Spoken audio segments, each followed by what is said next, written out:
안녕하세요. LA의 비투쇼입니다. 지난 영상에서는 금리 얘기만 하다 말아서 뭔가 다른 소식도 전해드려야 할 게 있어서 카메라를 켰습니다. 함께 살펴봐야 할 뉴스가 몇 가지가 있어서 자, 먼저 여러분들이 좋아하시는 농담입니다.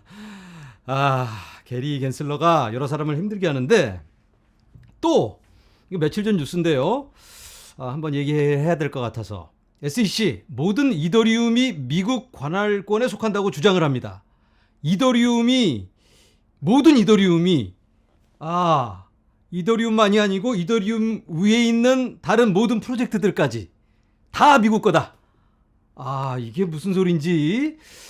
암호화폐 인플루언서에 대한 민원에서 SEC는 미국 정부가 모든 이더리움 거래에 대한 관할권을 갖고 있다고 생각한다라고 제안을 했습니다. 이게 무슨 소리일까? 예전에 이엔 발리나라는 사람이 이 코인 관련 인플루언서인데 2018년에 ICO를 한 프로젝트에 참여를 했어요. 그래서 나름 뭐 문제가 있을 수도 있고 딴지를 걸 수가 있겠는데 그 쟁점이 중요하겠죠. 쟁점이. 그런데 이겁니다. 이거 문제가 되는 부분이 ICO를 했는데 왜 문제냐? 이더리움 기반에서 ICO를 했는데 당시에 이더리움의 대부분의 노드가 미국에 있었다. 그러니까 미국의 관할 안에 있는 거다. 서버가 미국에 있으니까 다 미국 거다. 이러한 근거로 지금 딴지를 걸고 있어요. 자, 여기 미국에 있는 투자자들이 발리나 풀에다가 이더리움을 보냈습니다. 이더리움 컨트리뷰션스. 근데 그 당시에 그 이더리움이 밸리데이시 됐는데 그 노드가 이더리움 노드가 미국에 모여 있었다. 많이. 그래서 여기 결과적으로 그런 트랜잭션은 미국에서 행해졌기 때문에 미국의 관할 안에 있는 거다. 자, 이 딴지를 거는 이유가 미국에 있는 투자자들이 ICO를 했고 불법 증권을 팔았다 뭐 이런 이유면은 크게 상관이 없는데 이더리움에 있는데 이더리움의 노드가 미국에 많이 있기 때문에 문제다. 이걸 이유로 삼는다면 문제가 좀 심각해질 수가 있겠습니다. 확대 해석이 가능합니다. 서버가 미국에 많이 있으니까 그러면 그 서버 위에서 행해지는 어떠한 행위, 트랜잭션 이런 모든 게 미국 관할이다. 이건 좀 어거지가 있는 주장인데 미국의 현재 이 노드가 얼마나 있는지 확인해 보도록 하겠습니다. 화면에서 보시는 것처럼 미국의 이더리움 노드가 46%가 있습니다. 지분증명으로 전환을 하고 나서 지금 현재 자 46%가 있는데 50%가 넘질 않아요. 독일에는 17.68%, 기타 등등 여러 나라에 이렇게 있습니다. 자, 50%가 넘기 때문에 우리 거야 하면 그래도 그래 50% 과반수 이상이니까 야 이거 그럴 수도 있겠네라고 생각이 들 수 있는데 이건 좀 문제가 있죠. 과반수도 아닌데 지금 현재 이거를 확대 해석을 하려는 움직임이 있어요. 서버가 미국에 많기 때문에 관할이다. 이건 좀 어거지가 있죠. 예를 들어서 그러면 한국에 계신 많은 분들이 스위치 켜면 노드 스위치 켜서 막 돌리기 시작하면 이더리움 32개를 가지고 있으면 노드를 돌릴 수가 있습니다. 그리고 업비트나 비썸 이런 데서 야 우리도 좀 하자 스테이킹 하자 해가지고 많이 몰린다든지 안 그러면 여기 미국에 있는 이 사람들이 열받아서 자꾸 게리 갠슬러가 딴지 거니까 야 안 되겠다 우리 한국으로 가자 하고 옮기면 여기 줄어들겠죠. 그러면 그때도 그럼 이게 적용이 될 건가? 몇 퍼센트가 되면 그러면 적용이 되는데 말이 안 되죠 좀. 서버가 여기 미국에 있는 것 때문에 관할을 갖는다는 건 좀 어거 주장이긴 한데 예를 들어서 주권을 가지고 있는 어떤 주체가 예를 들어서 어떤 회사가 이걸 컨트롤하는 회사가 미국에 있기 때문이다라면 그럴 수도 있겠죠. 근데 이 서버 문제는 이 확대 해석이 가능하고 다른 모든 프로젝트들의 이 소나기에 들어갈 수가 있기 때문에 ICO를 했든 말든 코인을 하나도 안 팔고 뭐 누구한테 준 적도 없어도 이더리움 환경에서 그냥 자선 단체를 운영하고 있어도 관할권에 들어갈 수가 있는 게 그렇게 되는 겁니다. 참 이건 좀 너무 어거지 주장인데 지금 이런 SEC의 자꾸 딴지 때문에 이더리움이 성공적인 머지에도 불구하고 가격이 많이 하락한 상태입니다. 투자자 보호가 전혀 안 되고 있는 거죠. 참 이 사람 이거 마음에 안 들어요. 참 이 사람 별명도 많죠. 자, 이 게리 겐슬러의 야욕이 엿보인다고 할 수가 있겠는데요. 존 디튼 변호사, 리플 XRP의 홀더를 대변하는 그 존 디튼 변호사도 여기에 대해서 어떤 정치적인 움직임이 있다고 볼 수밖에 없다. 리플도 이 브래드 갈링하우스가 XRP를 팔았잖아요. 근데 외국 투자자들한테 팔았습니다. 그런데 SEC에서 리플의 노드가 미국에 많이 있기 때문에 이거 문제가 있다. 우리 관할이다. 라고 주장을 했기 때문에 크게 놀랍지는 않은데 이게 확대 해석의 가능성이 높기 때문에 위험 요소가 크다라고 볼 수 있겠습니다. 그런데 이 관할, 누가 어떤 걸 책임지고 규제를 하느냐 이 부분에 대해서 어떤 결정이 난 것도 아닌데 이 SEC 특히 이 게리 겐슬러 이 사람이 자꾸 너무 나대는 게 아닌가. 아니 이렇게 임명을 해주면 어떤 권한을 부여하고 그러면 거기에 맞춰서 행동을 해야 할 텐데 미리 나서서 그냥 다 고소를 하고 막 협박을 하고 투자자들에게 이 피해를 주는 그런 상황이 지금 보여지고 있는데요. 참 안타까운 상황이라고 볼 수가 있겠습니다. 리플 얘기가 나왔으니까 요즘 리플이 또 분위기가 좀 좋죠. 이 뉴스가 어제 나왔는데 CFTC 커미셔너 여성분인데 캐롤라인 팸이라는 아리따운 여성분이 SEC 케이스에 대한 결정이 임박함에 따라 리플 사무실을 방문합니다. 왜 갑자기 요즘 같은 분위기에 CFTC의 책임자가 리플 사무실을 방문할까? 이유가 있겠죠. 자, 여기 이유가 학습 투어. 월요일 트윗에서 팸은 암호화 및 블록체인과 관련된 학습 투어 견학이다. 견학의 일환으로 리플랩스의 사무실을 방문했다고 말했습니다. 갈링하우스는 나중에 국장의 방문이 민간 협력과 관련이 있다고 트윗했습니다. 그리고 이렇게 예쁘게 사진을 찍었습니다. 자, 이 CFTC의 행보도 뭔가 리플을 지금 미리 가서 견학을 하고 리플이 어떻게 운영되는지 또 같이 나중에 이 조율하면서 협력해야 할 그런 가능성이 있어서 그런 게 아닐까라는 기대에 사람들이 그러면 CFTC가 리플을 관할을 하게 되나? 그러면 소송이 리플한테 유리하게? 이런 기대감에 어제 갑자기 막 팍 올라갔는데 이건 뭐 확실한 건 아닙니다.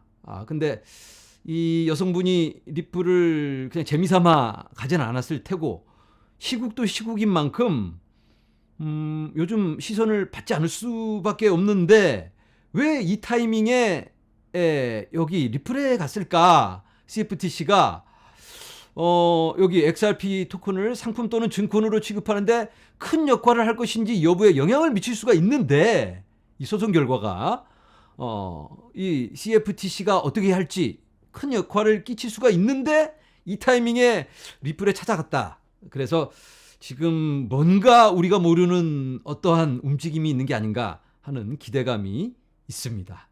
그렇지만 이건 어디까지나 기대라는 거 여러분들 기억하시고 어떤 결과가 나온 건 아니고 이 여성분이 리플이 유리하다 이런 말을 한 건 아니에요. 그렇지만 요즘 전반적인 소송의 방향이 리플에게 살짝 유리한 것 같기도 하고 또 이 게리 겐슬러가 아까 이더리움 관련해서 또 나대니까 이 CFTC 측에서도 한번 살짝 눌러주는 차원에서 이렇게 방문을 한 게 아닌가. 보이지 않는 정치적인 이런 힘겨루기가 있는 게 아닌가라는 그런 모습이 보여집니다.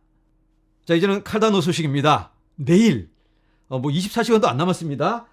잠시 후면 칼다노의 바실 업그레이드가 행해집니다. 그런데 이 칼다노가 좀 이 마케팅 같은 걸 잘 못하는 것 같아요. 이더리움 같으면 뭐 카운트다운을 하면서 숫자가 막 탁탁탁탁 돌아가면서 사람들이 막 사람들이 관심 갖고 가슴이 뜨거워지면서 이 긴장감을 고조시키는데 이 칼다노는 그런 게 없어요.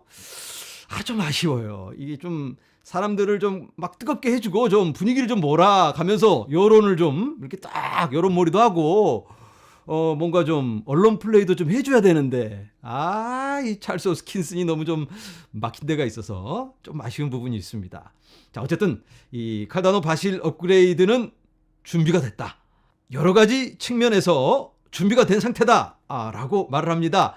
이제 뭐 얼마 안 남았습니다. 여러분들이 이 영상을 보실 때쯤에는 벌써 짜잔 하고 바실 하드포크가 완료되었을지도 모르겠습니다. 몇 시인지는 정확하게 제가 모르겠는데 여러 이런 트윗을 통해서 계속해서 업데이트이 나오고는 있습니다. 여기 카다노 측의 트윗을 한번 볼까요? 바실 하드포크는 most ambitious는 야심에 찬 이 칼다노의 가장 야심찬 프로젝트, 야심찬 한방, 야심찬 하드포크라고 할 수가 있겠습니다. 아직까지 보여줬던 많은 그런 업그레이드는 이 기초를 다지는 그런 업그레이드였다고 하면 이 바실 하드포크는 뭔가 눈에 보여지는 속도를 빠르게 하고 확장성을 넓혀주는, 그리고 많은 뎁 개발자들이 참여하면서 뭔가 이 덩치를 불리는 그런 하드포크예요, 이게. 그래서 굉장히 중요하고 굉장히 복잡한 업그레이드다. 이게 굉장히 난이도가 있는 업그레이드입니다.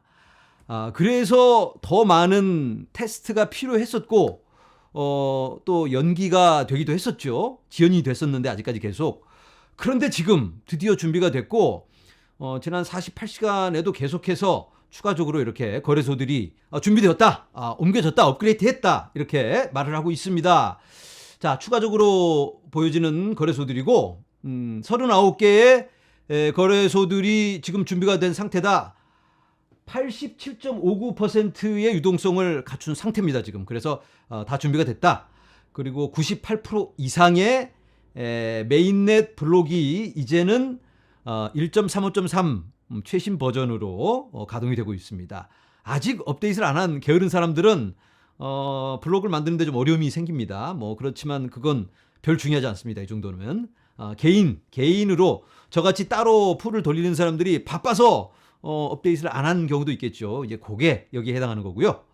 그리고 칼다노의 이 뎁들도 너도 나도 자, 준비됐습니다, 준비 완료 하면서 신호를 탁탁탁 보여주고 있는 상황입니다. 자, 이제 칼다노 어떻게 될까요? 근데 타이밍이 좀 좋지가 않죠. 시장이 지금 워낙 지금 좀 불안하니까 그래서 또 이 소문에 사서 뉴스에 팔아버리는 이런 상황이 오는 게 아닌가, 이러한 우려가 있습니다. 그런데 뭐 소문에 산 게 있어야지 팔지, 그렇죠? 소문에 사지도 않아서 팔 것도 없을 것 같은데 아직까지 홀딩하고 있는 이 에이다 홀더들은 아직까지도 잘 버텨왔기 때문에 굳이 뭐 팔 것도 없지 않을까라는 생각은 듭니다.